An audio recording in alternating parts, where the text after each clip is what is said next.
Have you ever wondered how you could spend hours and hours revising your resume and still not get any interviews? Well, it's partly because it's a crazy competitive job market. There are hundreds of other applicants going for the same roles as you. But the other piece is that you could be missing key elements within your resume that would get you noticed. And I'm not talking about dumping a bunch of keywords from the job description into your resume like a lot of AI tools do. I'm talking about the pieces of your resume that will get a recruiter to pause, keep reading, and ultimately book you for an interview.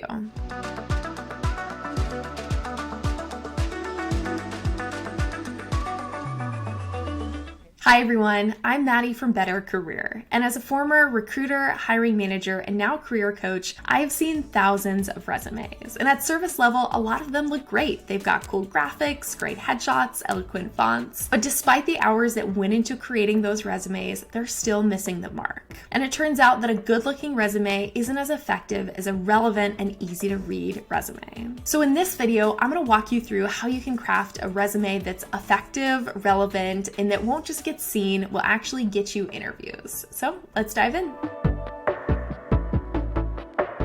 The goal of your resume is to quickly convince recruiters to interview you. According to a study by The Ladders, recruiters spend an average of 6 seconds looking at your resume before they decide to keep reading or move on to the next one. And out of those, around 70% fail to capture their attention, 25% might pique their interest, and then only 5% will actually get interviews. Your resume needs to be in that top 5%. If you're going to get noticed by recruiters, you've got to make sure that your resume isn't an exhaustive list of everything that you've done in your career, because they're going to get lost in the details. It also can't be crammed with text or have a bunch of distracting graphics on it, because it will take away from what's going to help them make the decision on whether or not to interview you. They're going to be asking themselves, is this candidate qualified for the job?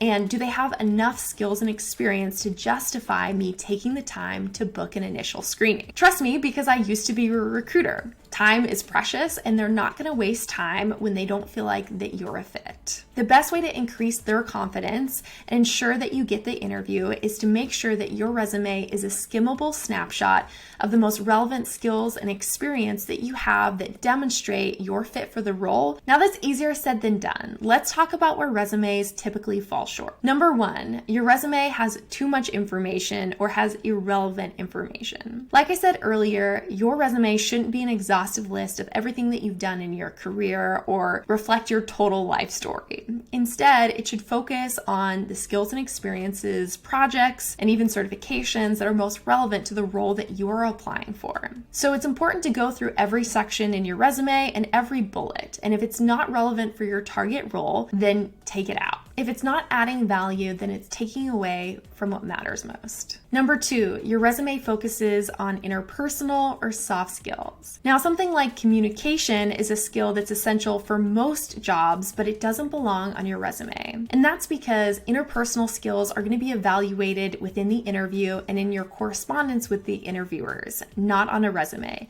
Because every candidate says that they have great communication skills and that they can build strong relationships. But that in and of itself doesn't carry any weight, and it ultimately distracts or takes up space from the hard skills or technical skills that are more important for the role. Instead, show how you've used these skills to be successful in your previous roles, the contributions that you've made, and what you were empowered to do because you had strong communication skills. And then focus on those technical and hard skills for your skills section. Number three, inconsistent or hard to read formatting. I will say that readability or skimmability, if you will, of your resume is one of the most important things, because you can have the best content, but if your resume is crammed and difficult to read through, it's possible the recruiter will actually miss out on the experience that you have that's relevant and then move on to another candidate. You should always be prioritizing relevance in your resume as well as readability and strong and clear formatting. Recruiters aren't spending a lot of time, so they're going to be skimming your resume before they decide if they're going to read any more and ultimately book you for an an interview. So you have to ensure that your resume is easy to read through and the information that's most important is at the top, both in the bullets in your experience section and in your summary. Now, it's possible you feel like your resume is really easy to skim through, but I would encourage you, do a test. Ask a friend or a colleague who's never seen your resume to do a quick skim and see if it was easy for them to understand your value pitch for your target role, or if it was a little bit harder for them to get the information just by skimming for 5 to 10 seconds. Number 4, grammar or spelling mistakes. There was a study by Career Builder that around 58% of resumes contain typos or spelling errors. These are interviewer killers. And the thing that's important here is that you can fix this within 5 minutes or less using a spell check or something like Grammarly. So take the extra 5 minutes, do a double check, proofread, and get feedback on your resume before you finalize it and submit it for a role. Many jobs require attention to detail, and those spelling mistakes and typos could cost you an interview. Number 5, vague or generic statements. This is where most job seekers go wrong.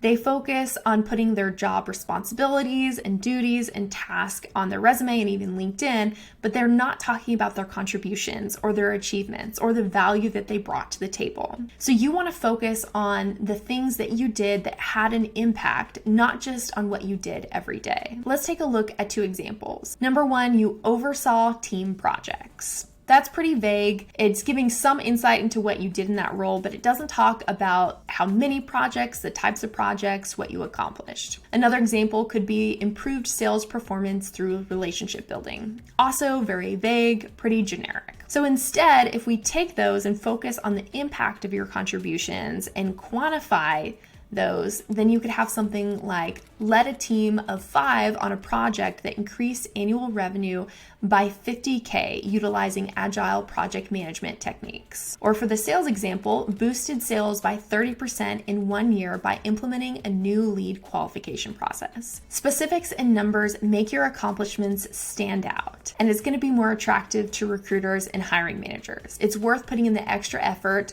to put those metrics on your resume and focus on what you contributed in your last few roles. Those are 5 most common mistakes that you typically see on resumes. So if you focus on avoiding those and then incorporating the next pieces of advice that I'm going to walk through, you're going to end up with a resume that gets you noticed and helps you land that interview.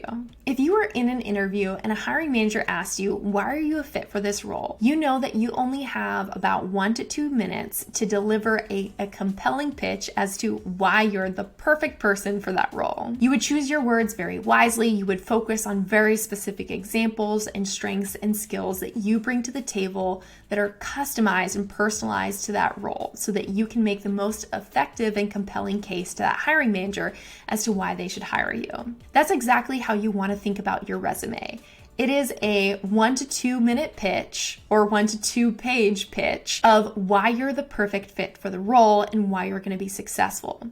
So those old certifications that you got 10 years ago that aren't even relevant to your role, they don't even need to be on your resume. And instead, you want to prioritize what's most relevant. So let's walk through an example resume, and I'm going to highlight how you should address each of these sections so that you can catch the recruiter's eye, keep them reading, and get them hooked so that they interview you.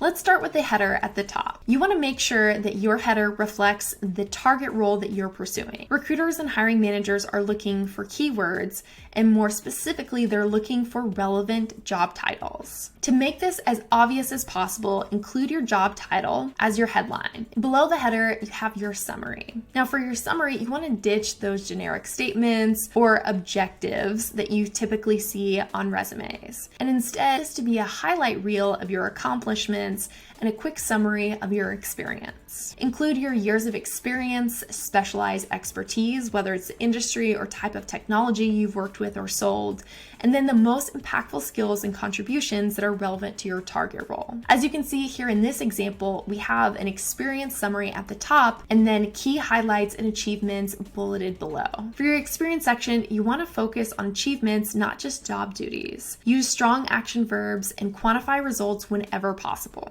You don't want to ask yourself, what did I do in that job every day or every week? Instead, you want to ask yourself, what did I contribute in that role? What value did I bring? What projects were most prominent and most valuable to the organization that I should highlight here? In our resume example, you can see that the quantified achievements are at the beginning of each of the sentences and they're in bold. This ensures that the recruiter or hiring manager isn't going to miss that, and it helps draw your eye directly to what matters most. For your skills section, focus on those hard or technical skills and even technologies that you have experience with, and then ditch any interpersonal or soft skills. They just don't carry weight and they ultimately take up space on your resume. Now, lastly, for certifications and education, you want to keep these very concise. Your education should most likely go at the very bottom of your resume, unless you're a recent graduate. And then for your certifications, make sure that you're only including ones that are relevant to your role. Again, like I mentioned earlier, if you're including certifications for industries that you're no longer involved in or pursuing, or maybe there's certifications from 10 plus years ago, there's a good chance that they don't belong on your resume and they're taking up space. So instead, focus on the certifications that demonstrate and prove that you have great skills, great expertise for the role that you're pursuing. You can also include certifications that you're completing now. Just make sure to put that you're in progress and put an expected date for when you should get that certification. It's a great way to show that you're a continuous learner and demonstrate that you have the appropriate skills. Now, if you incorporate this into your resume and make sure that you avoid those mistakes that we talked about earlier, you're going to drastically increase the chances of getting an interview. Now, what's important to note here is that customizing your resume to the role that you apply for is helpful and it's worth doing, but there are a lot of great tools that can help you do that rather quickly. If you're spending 30 plus minutes in trying to customize and overhaul your resume for every application, there's a good chance that you're wasting your time. So instead, you want to focus on building a really strong resume that's optimized for your target role. It's clear, it's concise, it's your value pitch. And then when you apply for roles, take a look and make some minor adjustments just to make sure that you're including the relevant keywords and skills that are on that particular job description. And there you have it. You have an effective resume, avoiding key mistakes and including the essential elements that will get your resume noticed and you an interview. If you found this video helpful, make sure to like and subscribe below. And then check out the description for relevant resources to improve your resume and for an extensive resume checklist that will help you incorporate all the tips discussed in this video. Thanks for joining, and we'll see you next time.